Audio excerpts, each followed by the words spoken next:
Ассаламу алейкум барыңыздарга, апамдын тамактары каналына кош келиңиздер. Бүгүн биздин каналда аябай даамдуу, тез даяр болуучу чизкейк болмокчу. Сиздерге кызык болуп жатса, анда видеону соңуна чейин көрүңүздөр.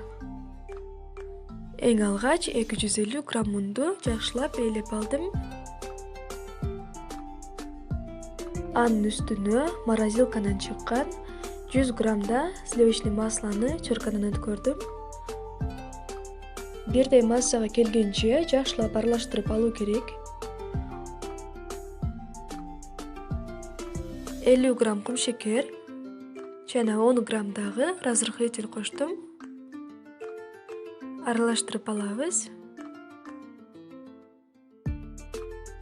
Даяр болгон массага бир дана жумуртканы чагып, камыр жасап алабыз.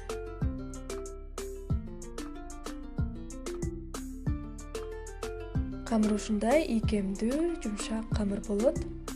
Аны салафанга салып 15 мүнөткө холодильникке коюп туруу керек. Эми начинкасын даярдап алабыз. Бир дана жумурткага 4 аш кашыкта кум шекер коштум. Аз кошконумдун себеби мен быштагымда кум шекери жана ванилини бар. Эгер сиздердики жөнөкөй быштак болсо, анда кум шекерди көбүрөөк кошуп, ванилинди да кошууну унутпаңыздар. Вилканын жардамында бирдей массага келтирип алабыз. Бир аз коюк масса болуп калгандыктан дагы бир жумуртка коштум.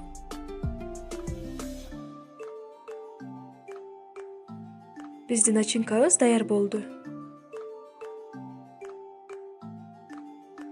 Эми листке камырды бирдей кылып жайып алабыз.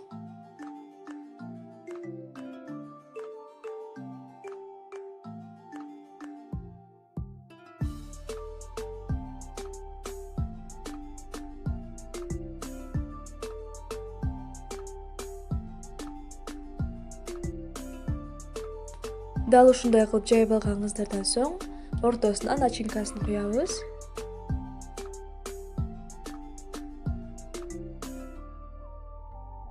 Жүз 180 градуста 20-25 мүнөттө бышырып алабыз.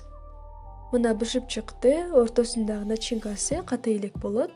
Аны муздаткан алып коебуз.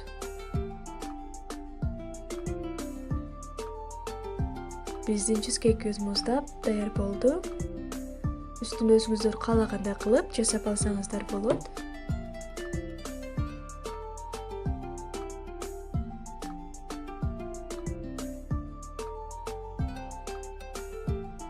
Мына биздин чизкейк даяр болду. Сиздер да даярдап көрүңүздөр. Жакса лайк басыңыздар, пикир калтырыңыздар. Кармаган орозоңуздар кабыл болсун. Каналыбызда жаңы болсоңуздар, подписаться кнопкасын басып, коңгурочону басып коюуну унутпаңыздар. Кийинки видеолордо амандашканча саламатта калыңыздар.